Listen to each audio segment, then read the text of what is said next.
E agora passamos ao debate sobre este tema com moderação de Diana Ramos, diretora do Jornal de Negócios.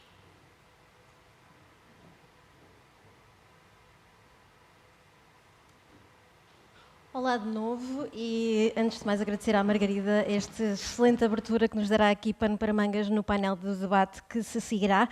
Depois de olharmos de facto para aquilo que pode ser o papel transformador das empresas, nada melhor que ter aqui uma empresa, que ter aqui o lado mais das políticas públicas e também ter aqui as organizações que fazem a diferença no dia-a-dia para se perceber que diversidade e igualdade, ser diferente, ser igual é de facto uma matéria bastante relevante quando falamos da sustentabilidade.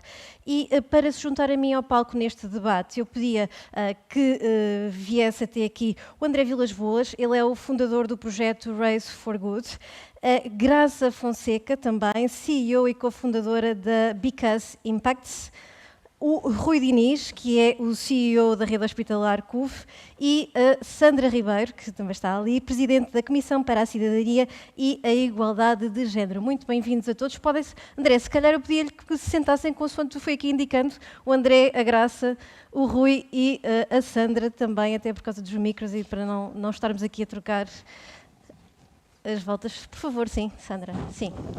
Sejam então muito bem-vindos e a este painel. Antes de mais, devo dizer-vos que temos a difícil tarefa de convencer estas pessoas a ficarem-nos a ouvir pouco antes da hora do almoço, em que toda a gente vai estar com vontade de sair rapidamente. E depois, a tarefa de não atrasar o debate, porque senão damos cabo da tarde aos restantes oradores todos. Creio que a Margarida deixou aqui uma série de temas que nos ajudarão também neste debate. E eu começava pela Graça, pedindo também que nos desse aqui uma ideia do que é esta empresa que criou, esta organização que criou a Because Impact. Estamos mais habituados a conhecê-la no lado das políticas, no lado mais governamental, mais executivo. Agora é um novo projeto. O que é este projeto também que nos traz? E queria também desafiá-la a que nos ajudasse a responder se o S é de facto o novo E, como questionava ali a Margarida há pouco na apresentação. Bom dia, obrigada. Eu não queria começar a fazer publicidade ao projeto, acho que o objetivo não é esse, já lá chegarei, agradeço a pergunta de qualquer maneira, mas seja como for, é exatamente dirigido ao S. Ao S ou é aquilo que hoje ainda falamos muito de sustentabilidade, eu prefiro falar de impacto, acho que o caminho é esse, é nós pensarmos que cada organização, seja pública, seja privada, mas aqui estamos a falar de empresas, pequena, média ou grande, temos impacto, as nossas atividades, aquilo que fazemos, a nossa atividade tem impacto nas pessoas, tem impacto no planeta. E é essa a parte do E, do planeta, a parte do S, das pessoas, e o governance tem a ver, evidentemente, com os modelos corporates das empresas. Porque este projeto passa também por apoiar as empresas neste processo de criarem estratégias de corporate que vão ao encontro da sustentabilidade, certo? Certo.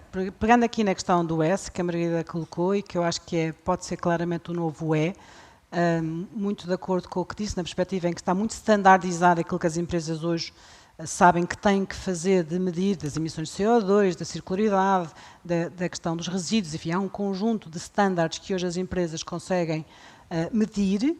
O S não está standardizado, não está, digamos assim, quantificado e não há modelos de reporte daquilo que uma empresa tem de impacto na comunidade ou de impacto nos seus trabalhadores. Isso é fundamental. É fundamental porque este painel chama-se Igualdade e Diversidade e estamos na semana do COP27, estamos na semana da Cimeira do Clima e há uma coisa que sabemos, é que o impacto das alterações climáticas não é feito com igualdade, é feito com profunda desigualdade. Desigualdade nos nossos países e no mundo em geral. As comunidades mais atingidas pelas alterações climáticas são as mais desprivilegiadas, as mais desfavorecidas. Desde logo, as mulheres que a Maria também falou. Portanto, é muito importante que as empresas, até mesmo porque, pelo compliance que a Maria falou, mas eu acrescentaria 3 forças para além do compliance. Há 4 forças que vão mudar radicalmente a forma, na minha perspectiva, como as empresas se movimentam. Uma é a regulação é de facto brutal e vai crescer imenso. A segunda é o acesso a mercado de capitais, investimento e financeiro. Hoje em dia todas as orientações do Banco Central já estão completamente focadas de se não há avaliação ESG, não há acesso a financiamento. Isto vai mudar muito a forma como as empresas podem se ter no mercado de capitais. Terceiro, os consumidores. O consumo está a mudar muito rapidamente. E quarto, o talento. E estas 4 forças vão obrigar as empresas a terem estratégias de environment and social, ou seja, qual é o meu impacto no planeta e nas comunidades. Isso requer estratégia, requer uma coisa fundamental que se fala muito sobre políticas públicas, menos de empresas, que é a medição de impacto. Se nós fizermos uma pergunta do ponto de vista do impacto que tem nas comunidades ou nas pessoas, muitos dos projetos de investimento social que as empresas têm, provavelmente não teremos resposta. Portanto, estão a fazer um trabalho que não é necessariamente medível ou não está a ser necessariamente palpável o efeito que Porque, gera. como a Margarida mais uma vez disse, é muito difícil medir o impacto social, não está standardizado e, portanto, é algo que nós temos todos que começar a fazer. Temos que começar a definir standards, a definir métricas, a definir KPIs, para poder fazer essa medição. E esse é o trabalho que nós queremos fazer. Mas atenção, é um trabalho que tem que ser feito com todos. Fundamentalmente, é um trabalho que tem que ser feito com base na ciência. É muito importante trazer para esta discussão, aliás, acho que é fundamental trazer aquilo que Portugal tem de muito bom, que são bons centros de investigação, são universidades, são investigadores que estão a trabalhar nestas áreas e em que a medição de impacto social daquilo que é o investimento de uma empresa é cada vez mais importante. Até mesmo para algo fundamental, que é para a empresa poder diferenciar no mercado. Aquilo que diferencia uma empresa é a forma como pode incorporar, por exemplo, a inovação social, desde logo para diferenciar produtos e serviços, e também ao nível da sua cadeia de valor, para poder, desde logo, também diferenciar da forma como vai precisamente ter impacto nessa cadeia de valor. E isso julgo que é um caminho, não sei se chegaremos ao S como um mercado que temos do E, mas espero que sim, porque é uma área muito importante e é nesse sentido que estamos a trabalhar. Mas, Graça, isto far-se-á só pela imposição estrita de que é preciso mudar e porque o consumo do lado de quem está a comprar assim o exige, ou tendencialmente, se forem criados os indicadores específicos, será mais fácil as empresas não o fazerem por obrigação, mas fazerem de forma mais enquadrada, fácil e de implementação mais célere até, provavelmente? O que me parece é que numa fase inicial o que vai acontecer vai ser mais fato à medida. Ou seja, ficando aqui numa empresa, está aqui uma empresa neste painel, aquilo que é o investimento social de uma empresa é medível através de um conjunto de indicadores por um processo que pode ser feito para aquela empresa. Estamos nessa fase, estamos na fase de medir o impacto daquilo que é o investimento social de uma empresa.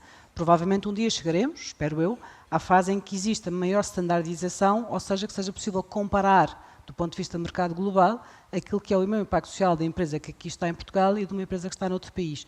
Neste momento estamos claramente a falar daquilo que é importante, que é que as empresas percebam e que incorporem a dimensão social e, atenção, não apenas na dimensão da filantropia. Quando se fala do S, fala-se muito de filantropia. É fundamental, mas não é disso que estamos aqui a falar. O que estamos aqui a falar é qual é que é o impacto que a minha empresa tem nos meus trabalhadores, na minha comunidade de empresa e na comunidade em que eu tenho atividades. É isso que estamos a falar e isso é diferente de filantropia. São lógicas diferentes e é precisamente incorporar essa inovação social, aquilo que eu faço, dentro do meu modelo de negócio, dentro do meu modelo corporate, de governance, e depois medir o impacto que estou a ter, de maneira que eu possa comunicar no mercado como a minha empresa se diferencia da minha concorrência. Muito bem. O André Vilas Boas disse-nos ali há pouco que esta é a primeira conferência em que está enquanto fundador da Race for Good. O André, o seu trabalho é conhecido sobretudo pelo aquilo que faz na área do futebol, mas também existe esta componente social de o projeto que criou. André, quer-nos ajudar a perceber também o que é a Race for Good, de que forma é que ela se posiciona e como é que trabalham também em coordenação com as empresas? Bom, é verdade, primeira aparição enquanto fundador da Race for Good, muito grato ao Jornal de Negócios e por esta oportunidade. A Race for Good nasce inicialmente, evidentemente nestas minhas aventuras automobilísticas que são paralelas ao futebol, enquanto um hashtag para dar visibilidade às associações das quais eu sou o embaixador. Portanto, eu sou o embaixador da APPA-CDM do Porto, da Ace África, que suporta e ajuda pequenas comunidades no Quênia e no Tanzânia, e da Laureus Sport for Good Foundation, que é basicamente a fundação do grupo Richmond e que financia 150 projetos no mundo inteiro. Portanto, eu era embaixador destas três associações e entendi levar a mensagem das três para o Dakar, quando fiz o Dakar, enquanto um hashtag criado chamado Race for Good. O meu objetivo aqui era ganhar um pouco de visibilidade para o trabalho que fazem estas 3 associações, mas em termos líquidos de investimento de empresas a favor das associações, traduziu-se em muito pouco.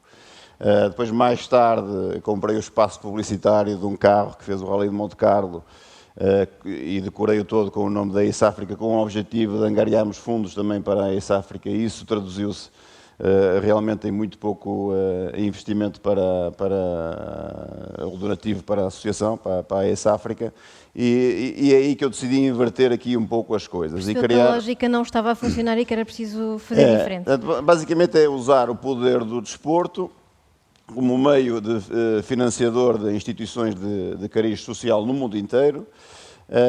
E no início, quando a fundei enquanto associação, o que eu fiz foi, nesta minha última participação do Rally de Portugal, vendi os espaços do meu carro a empresas que tinham evidentemente interesse na notoriedade pública e na minha imagem e no interesse mediático que a minha participação estava a causar, e conseguimos angariar fundos que reverteram para estas 3 instituições de uma forma muito mais simples. Portanto, a Race for Good leva 1 ano e 4 meses de existência, financiamos diferentes associações no mundo inteiro.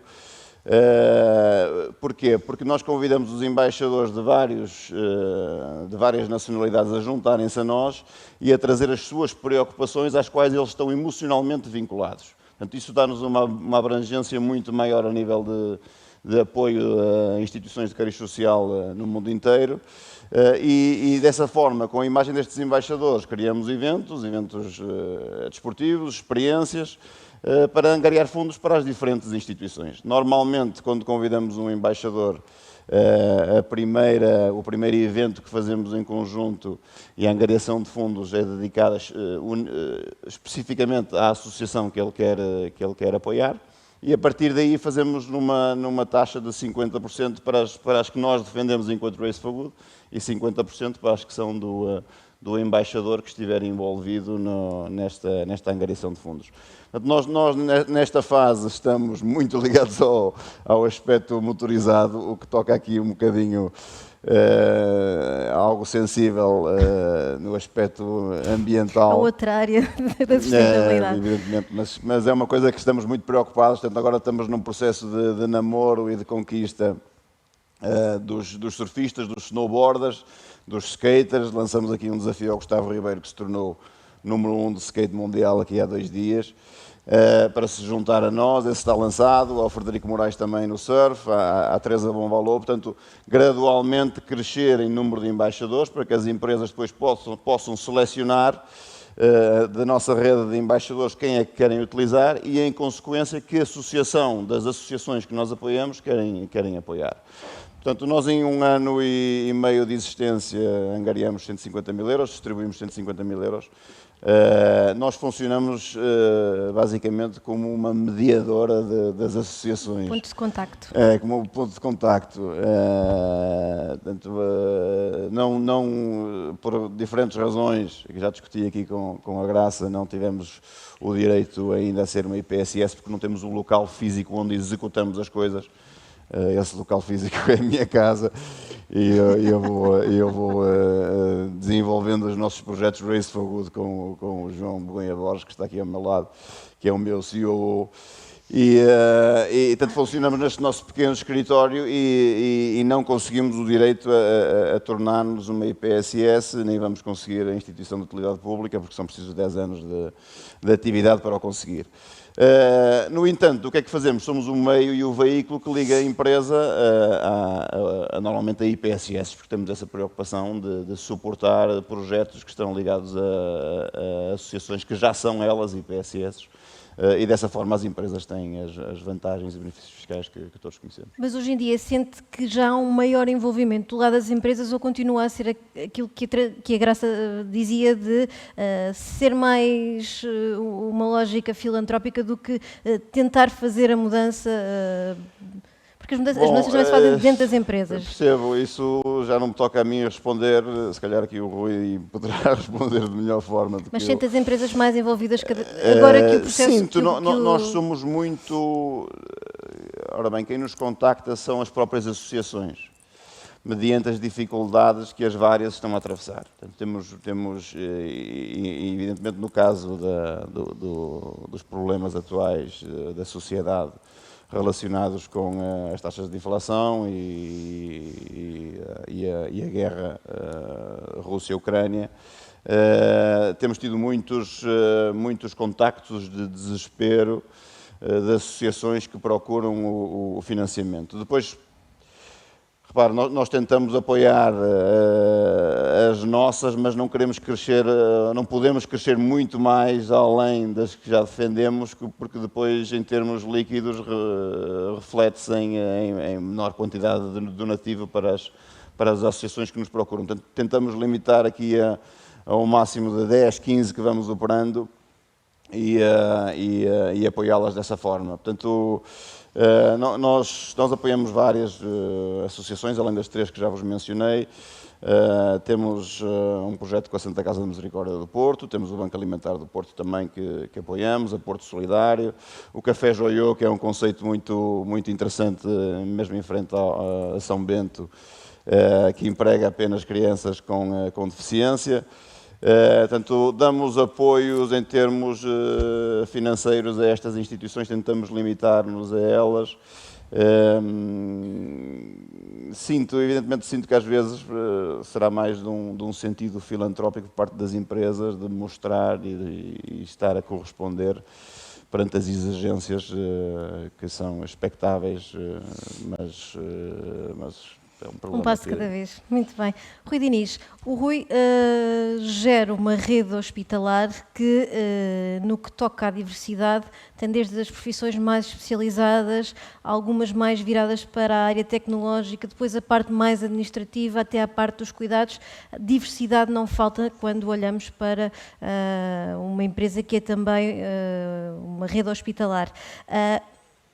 Como é que uma empresa dá o exemplo de inclusão e de diversidade quando recruta, quando olha para a questão da empregabilidade?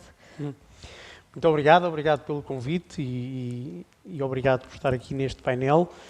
Eu diria 2 ou 3 coisas sobre isso. Em primeiro lugar, dizer que no caso da CUF, o S sempre esteve antes do E. Foi assim historicamente. A CUF existe porque há 77 anos, o fundador da CUF decidiu fazer um hospital para os seus colaboradores e para as famílias dos colaboradores. Por isso é que se chama Hospital da CUF, era o hospital das pessoas que lá trabalhavam. Portanto, havia uma preocupação social para com as pessoas e para com as famílias que trabalhavam no grupo CUF, que era um grupo industrial. Aliás, CUF quer dizer Companhia União Fabril, não tem nada a ver com saúde. E essa preocupação social esteve sempre muito presente. Adicionalmente, a CUF é uma empresa de pessoas. Nós somos hoje mais de 13 mil e nesse sentido, sempre tivemos uma preocupação grande com as pessoas que trabalham na CUF, porque se essas pessoas estiverem bem, também fazem melhor o seu trabalho. Portanto, o S sempre foi para nós uma primazia e se alguma coisa estamos agora a recuperar no tema do E. Começámos pelo S e estamos agora a recuperar no tema do E. O que é que nós fazemos? Eu gostava de destacar, se calhar, 3 coisas que fazemos. Nós temos, de facto, uma enorme diversidade de funções. Temos desde o cirurgião mais diferenciado que se possa imaginar, até 400 pessoas na limpeza dos hospitais. Que também são também de leques salariais completamente distintos. Leques salariais muitíssimo alargados, desde o neurocirurgião ou do cirurgião cardíaco mais diferenciado que temos em Portugal, até 400 pessoas de pessoal de limpeza que são dos nossos quadros e que têm uma função muito importante, por exemplo, no controle de infecção, e na pandemia foram absolutamente decisivas para os hospitais se manterem a funcionar. Temos uma diversidade relativamente contracorrente no tema da igualdade de género. Nós temos mais de 80% de mulheres nos nossos quadros, mais de 65% dos dirigentes são mulheres. Portanto, nós aí estamos noutro ponto, porque o setor da saúde também tem essa característica, e depois, como dizia a Margarida há bocadinho, as mulheres são de facto mais qualificadas em todos os graus e, portanto, para a medicina vão sobretudo mulheres e, hoje em dia, os médicos são sobretudo mulheres. A enfermagem é um tema tradicional, na medicina é algo de mérito total. Entram na faculdade antes dos homens e, portanto, há hoje mais médicas do que médicos a sair das nossas faculdades. 3 coisas que nós fazemos, onde estamos a pôr, desde há muito tempo, muito ênfase na perspectiva interna. A primeira é a empregabilidade de pessoas com deficiência. É algo em que nós estamos a investir bastante. Eu tenho aí um duplo chapéu, porque lancei também há 5 anos uma associação no contexto da nova SBE, portanto, no contexto de uma faculdade, para promover a empregabilidade de pessoas com deficiência, e neste momento temos cerca de 50 grandes empresas que assinaram um compromisso para reforçar a sua empregabilidade de pessoas com deficiência. As cotas são muito importantes, mas não são suficientes. Muitas empresas vão conseguir cumprir as cotas, porque tem muita gente que teve um tema oncológico, teve um tema de acidentes de trabalho e, portanto, tem incapacidades a mais de 60%. Mais difícil é empregar pessoas com deficiência ou adquirida ou deficiência desde a nascença. Portanto, nós estamos a fazer um esforço aí e nos últimos anos temos reforçado esse recrutamento. Eu vejo as empresas todas hoje muito mais abertas à empregabilidade de pessoas com deficiência, não numa lógica filantrópica ou de responsabilidade social, mas a tomar consciência que toda a gente pode contribuir e toda a gente pode criar valor, e nesse sentido as pessoas com deficiência podem criar valor como qualquer outra. A CUF tem feito aí o seu trabalho com muitas outras empresas. Um segundo tema que não falámos hoje, mas que a nós nos parece absolutamente decisivo, é o equilíbrio entre a vida pessoal e a vida profissional. Nós certificámos recentemente como uma empresa familiarmente responsável. Há uma certificação que atesta se uma empresa tem práticas que permitem promover esse equilíbrio entre vida pessoal e vida profissional. Isso para nós é absolutamente decisivo. Nós precisamos que a CUF seja uma entidade onde as pessoas consigam cumprir os seus objetivos, quer profissionais, quer pessoais, e se as pessoas estão bem na sua vertente pessoal, vão ser melhores profissionais e vice-versa. Isso para nós é muito importante. Para nós foi muito importante atingir esta certificação, porque a nossa atividade, que é uma atividade por turnos, torna esta conciliação muito mais complexa, mas temos vindo a trabalhar nesse sentido. E, finalmente, temos um programa de bolsas em que procuramos que pessoas que têm graus de escolaridade mais baixos, muita gente ainda com o 9º ano antes da escolaridade obrigatória ou 12º, passem a ter formação universitária e, portanto, pagamos propinas e despesas para que os nossos colaboradores possam continuar a desenvolver-se no contexto da CUF. Esta é uma vertente para nós muito importante, de foco nas pessoas que trabalham connosco. Mas, Rui, fazem-no por uma preocupação com as pessoas que trabalham convosco ou também porque há, de facto, uma pressão enorme do lado de quem é consumidor para que as empresas sejam socialmente mais responsáveis? Porque essa preocupação hoje em dia existe e conhecemos casos, sobretudo a nível internacional, de empresas que começaram a sofrer duramente, o caso da Amazon, por exemplo, com as escolhas dos consumidores por causa das políticas da própria empresa. Empresas socialmente responsáveis também o são porque é exigido pelo cliente, pelo consumidor? No caso da CUF nunca o fizemos por isso, sempre o fizemos previamente a isso. Parece-me que o contexto vai mais nesse sentido. Se me pergunta, vai mais nesse sentido até na perspectiva ambiental, que é mais visível, que é mais mensurável, do que na perspectiva social, onde as coisas muitas vezes não são tão expostas, não são tão explícitas. Mas eu acredito que com o tempo, com cada vez maior escrutínio, também essa pressão vai começar a acontecer. No nosso caso, e nesta vertente social e do apoio aos colaboradores, eu acho que a pressão vem menos dos consumidores e vem mais de quem trabalha e quem está no mercado de trabalho. As pessoas, quando escolhem o sítio onde trabalham, vão querer perceber que políticas têm, vão querer perceber de que forma é que podem progredir, como é que podem gerir a sua vida, e nesse sentido, num contexto em que é tão difícil hoje recrutar os melhores e reter, penso que essa pressão vem sobretudo do mercado de trabalho e menos do lado do consumidor, pelo menos neste pilar do S. Sandra Ribeiro, como é que tem sido esta articulação entre a Comissão para a Cidadania e a Igualdade de Género com as próprias empresas no trabalho que estão a desenvolver e também com organizações que fazem o apoio às empresas ou têm um lado mais social do ponto de vista também daquilo que são as necessidades de diversidade e de igualdade? Olá, muito boa tarde a todos e todas. Muito obrigada pelo convite e poder estar aqui a participar também neste painel.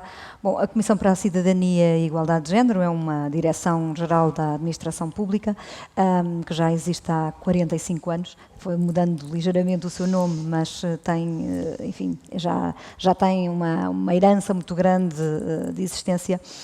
E, efetivamente, nos últimos anos tem havido, já diria eu há mais de 10 anos, mas nos últimos anos tem havido claramente uma aproximação desta Comissão ao mercado e nomeadamente às empresas. Isto tem a ver com a necessidade e também a compreensão da importância das parcerias. E, efetivamente, a parceria público-privada nestas matérias é extremamente importante. E aquilo que nós temos vindo a trabalhar é, naturalmente, a estabelecer uma estratégia participada em que criamos, por exemplo, recentemente um pacto contra a violência doméstica, em que convidamos várias empresas a fazerem parte desse pacto e em que aquilo que tentamos é que dando o exemplo, quer internamente para os seus trabalhadores e trabalhadoras, quer também na imagem institucional que possam passar, por exemplo, neste caso, de tolerância zero às questões de assédio, de violência, mas também há uma capacidade, uma capacitação para identificar sinais de eventual vítimas de violência entre os seus trabalhadores e trabalhadoras. Isto, por exemplo, é um exemplo prático e concreto do trabalho que vamos fazendo. Claro que também de toda esta aproximação que temos vindo a ter e também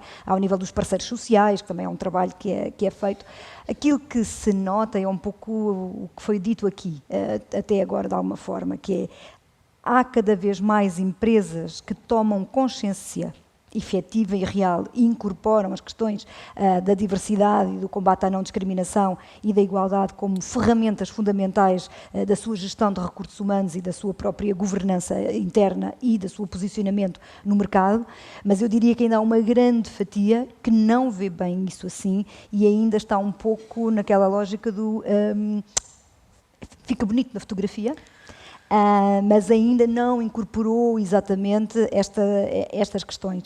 É um caminho que se faz, mas nós conseguimos ver que efetivamente as coisas estão a mudar. Ainda ontem, por exemplo, mais um caso concreto, uma empresa que não está aqui representada, mas, por exemplo, o Lidl acabou de lançar uma campanha natalícia em que as fotografias que tem de promoção dos brinquedos faz completamente a desconstrução de género.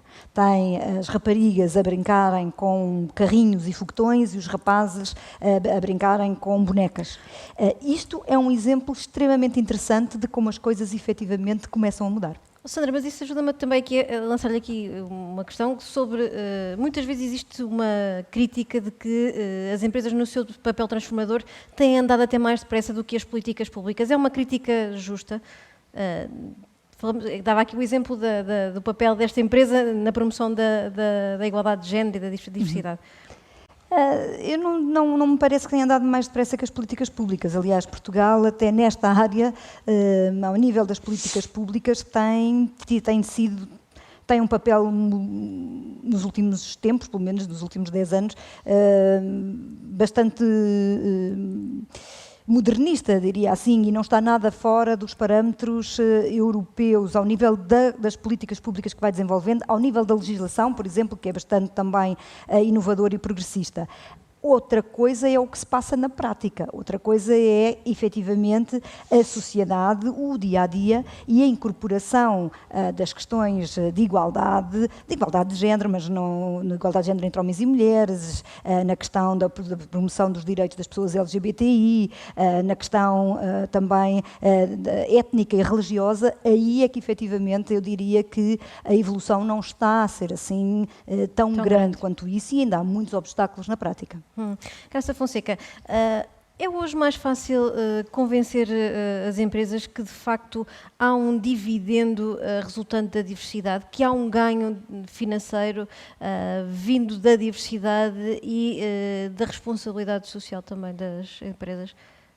Eu diria que sim, porque, de alguma maneira, bom, desde logo porque há muito mais investigação, ou seja, Hoje existe, apesar de tudo, um amplo conjunto de estudos de investigação, enfim, muitos deles baseados, por exemplo, no Reino Unido, ou mesmo ou nos Estados Unidos também existem, começa a chegar também um pouco à Europa continental.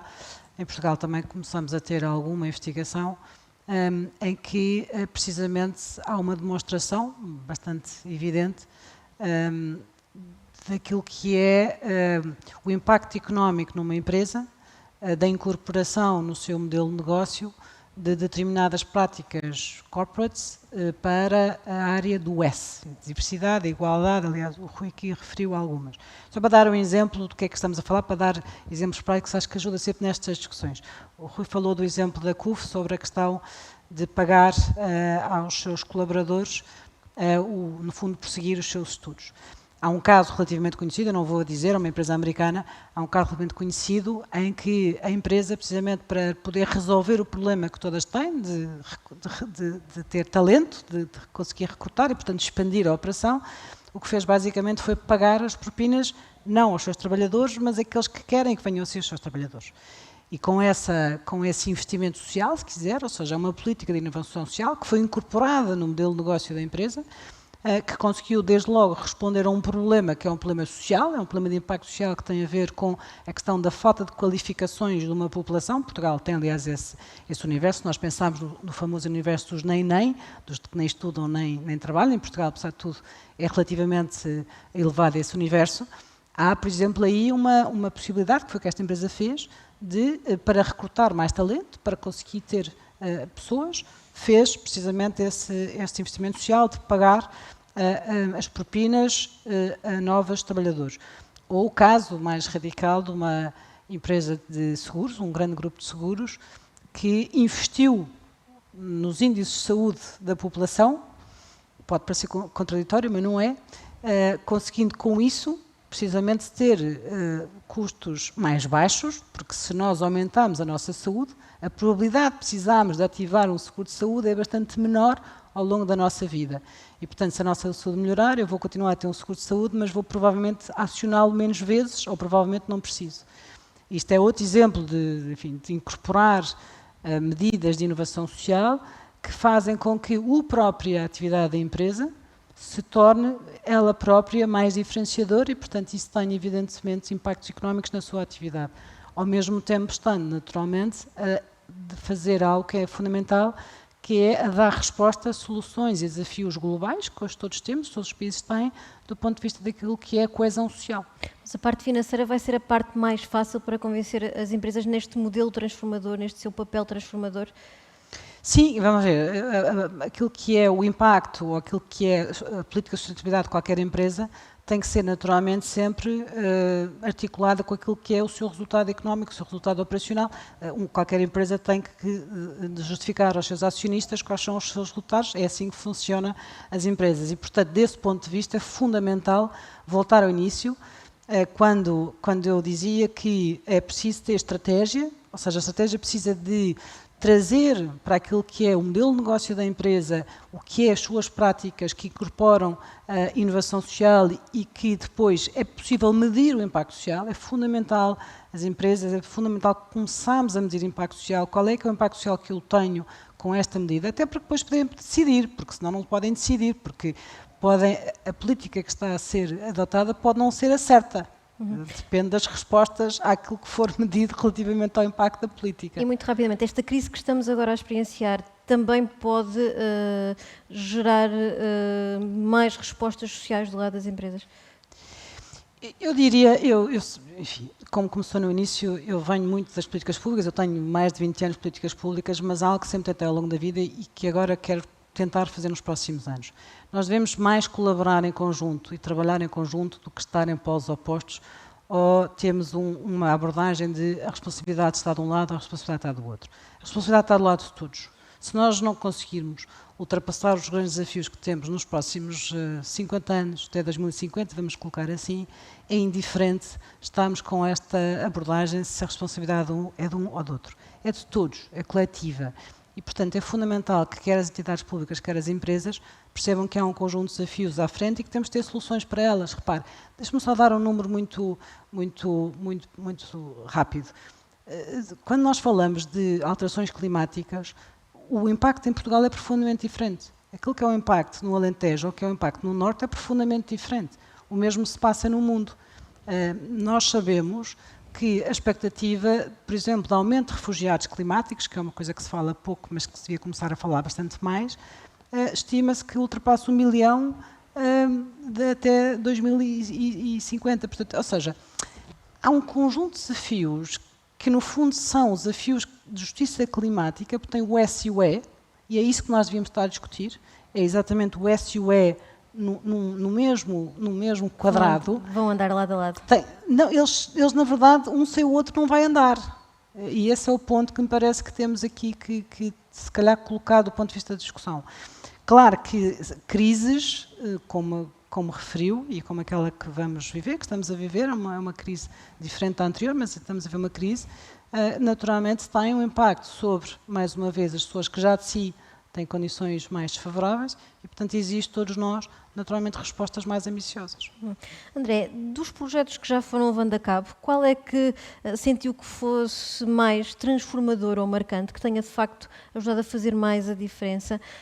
E depois, quando nos diz que, no fundo, acabou por ser uma ideia que lhe surgiu, mas que, às vezes, barra nestes pequenos entraves da burocracia, da dificuldade, do estatuto, do enquadramento até do próprio projeto, isso é um fator dissuasor que às vezes pode levar a pensar que querer ajudar e querer mudar nem sempre compensa?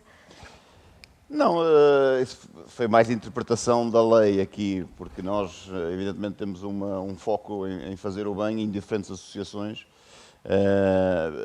Como as empresas queriam usar o nome da Race for Good como destino final para os seus donativos e depois a Race for Good, em consequência, daria seguimento aos donativos das empresas.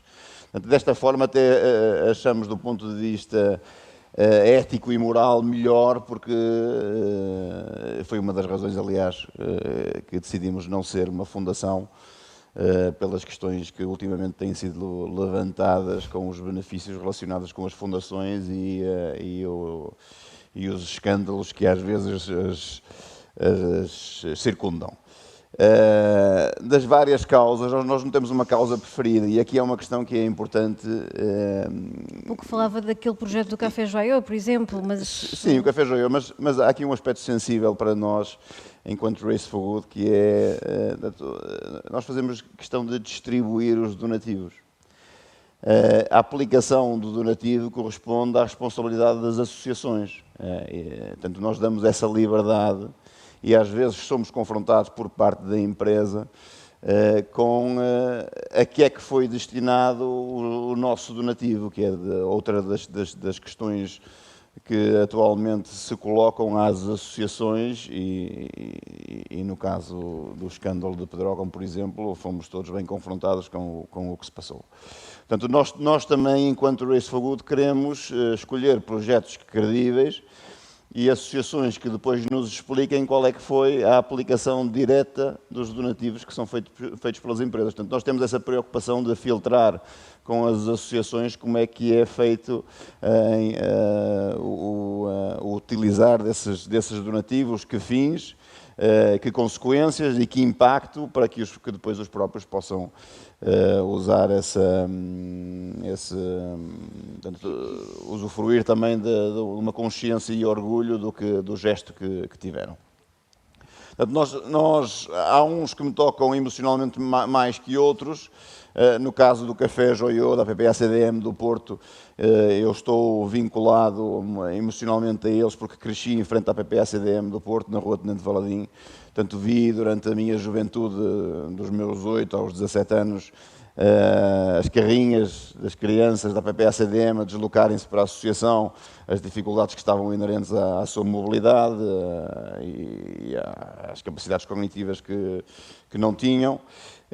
E eu fiquei, foi quase como uma missão de vida, eu um dia tornar-me embaixador e padrinho da APPA-CDM, que neste caso é do Porto, mas há a APPA-CDM nos vários distritos do país, a Associação de Pais e Amigos do Cidadão Deficiente Mental, a Associação Portuguesa de Pais e Amigos do Cidadão Deficiente Mental, assim se traduz.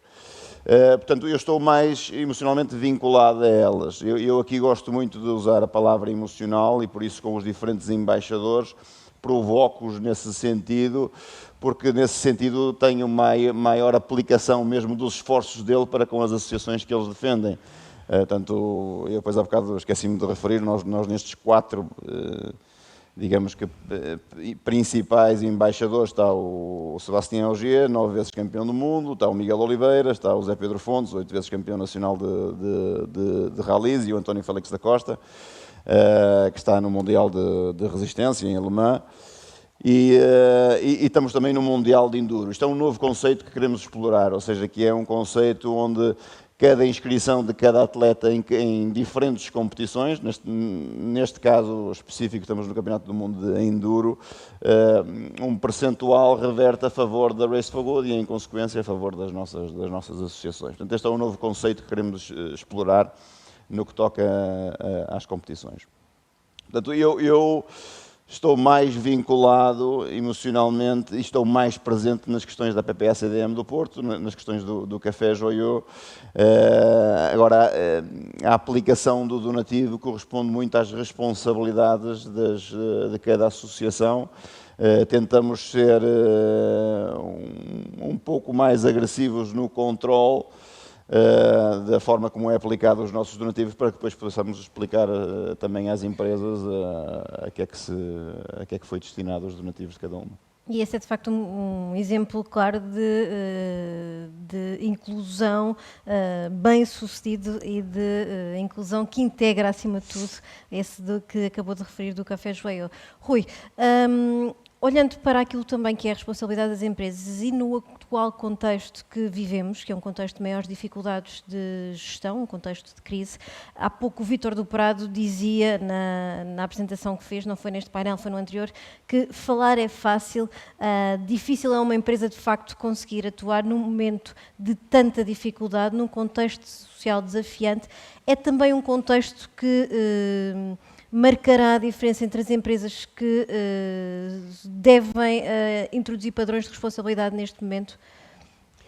Sim, eu acho que fazer é mais difícil do que falar, isso não há dúvida. Esta parte aqui do painel é a parte fácil, depois o fazer no dia-a-dia é sempre mais difícil. Eu gostava de dizer sobre isso, em primeiro lugar, que eu testemunho hoje, em muitos fóruns onde estou, algo que já foi dito antes, as empresas em Portugal, que é a realidade que eu conheço mais diretamente, têm feito uma evolução grande neste sentido. Portanto, aquilo que a Margarida dizia há pouco, de as empresas terem poder, mas também terem uma responsabilidade, a mim parece-me que cada vez mais as nossas empresas, as maiores empresas, têm essa consciência e não penso que seja só porque fica bem ou porque tem impressão externa. Penso que há uma convicção generalizada das lideranças das empresas em querer fazer, em querer contribuir para a comunidade, em querer estar também do lado deste impacto positivo na sociedade em que estão inseridas.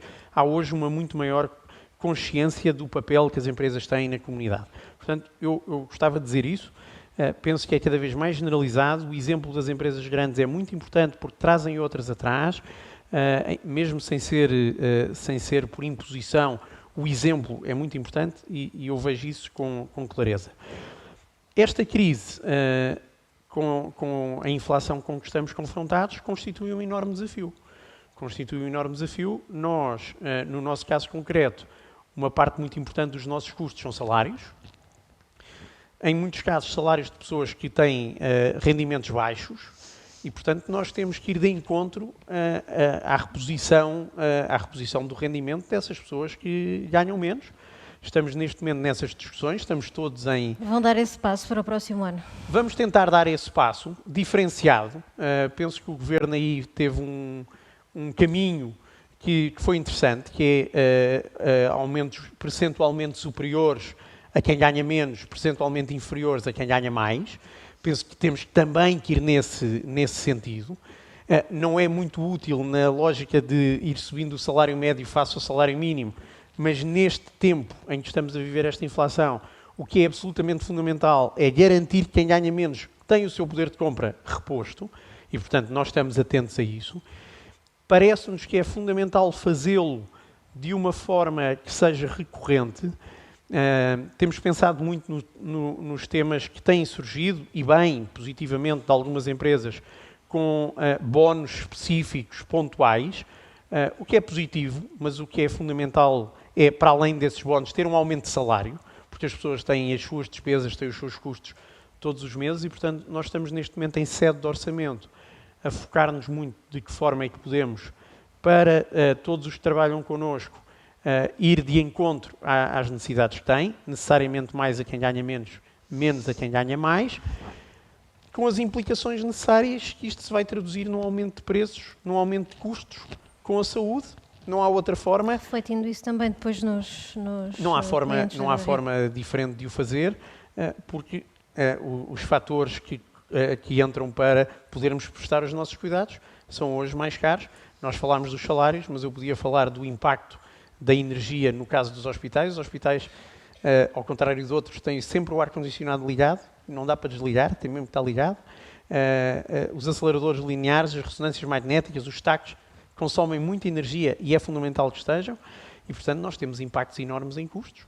E para manter a nossa sustentabilidade económica, que também é muito importante, a nossa sustentabilidade económica para o futuro, temos que aumentar as pessoas. Isso é da mais elementar, não diria sequer justiça, é da mais elementar necessidade, é de bom senso.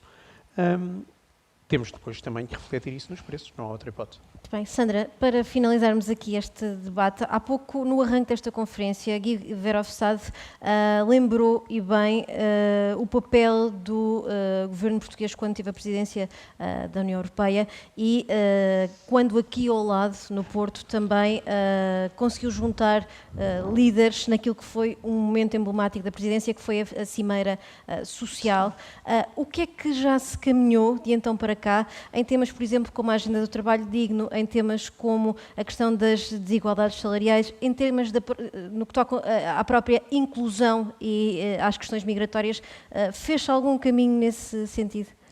Está naturalmente a fazer-se caminho. Claro que as coisas não acontecem assim logo tão rápido, de um ano para o outro, as coisas poderem ver-se o impacto das decisões, até porque aquilo que foi tomado, portanto, aquilo que foi discutido quer durante a presidência e em que naturalmente o encontro social foi um ponto alto e muito importante naquela altura, ainda com a situação do Covid, ainda numa fase das mais agudas que se estavam a viver, foi muito, muito importante e foi principalmente um sinal de envolvimento e de compromisso, não só de Portugal, mas dos diferentes Estados-membros. Foi simbólica a realização daquela cimeira naquele período? Foi simbólico naquela altura.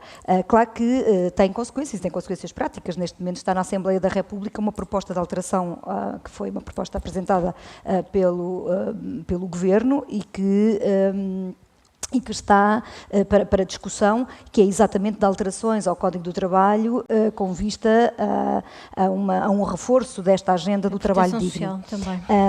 Onde tem várias medidas, quer de condições de trabalho, quer também no ponto de vista da segurança social.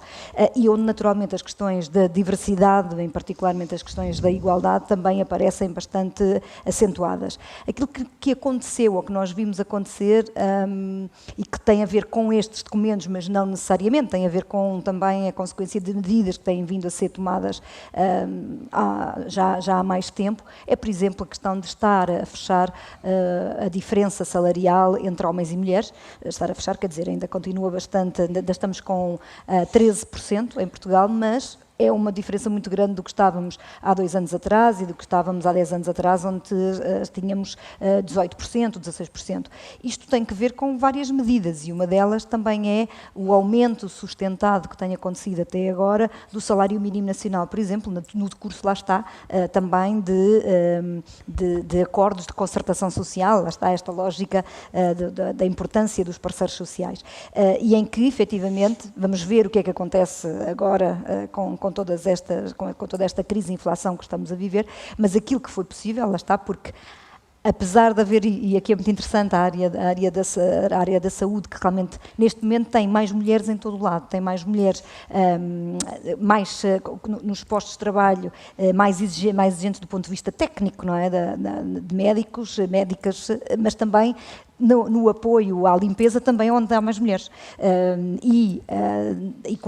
No âmbito da saúde e em qualquer outro setor, nós também sabemos que há mais mulheres a receberem salário mínimo do que homens. Ainda há mais mulheres nestes cargos do que homens. E por isso, quando houve esta política de aumento sustentado do salário mínimo, aquilo que fez foi que, efetivamente, houve um aumento, ou melhor, houve uma diferença, houve uma diminuição, digamos assim, do gap salarial entre homens e mulheres. Mas, enfim, é uma descida interessante, mas é uma descida pelo lado de baixo, pelo lado pequeno. Nós temos que ver sempre como é que podemos, eventualmente, ter aqui um equilíbrio maior do ponto de vista salarial, que é também uma questão muito importante de igualdade, nomeadamente entre homens e mulheres em Portugal e na nossa sociedade. E isso passará por quebrarmos um bocadinho aquilo que acontece muito ainda hoje em dia, que é a segregação profissional, que ainda temos muitas mulheres em determinados setores que são tipicamente menos bem pagos do que noutros. E aqui pego numa das últimas coisas que eu vi quando cheguei, que estava...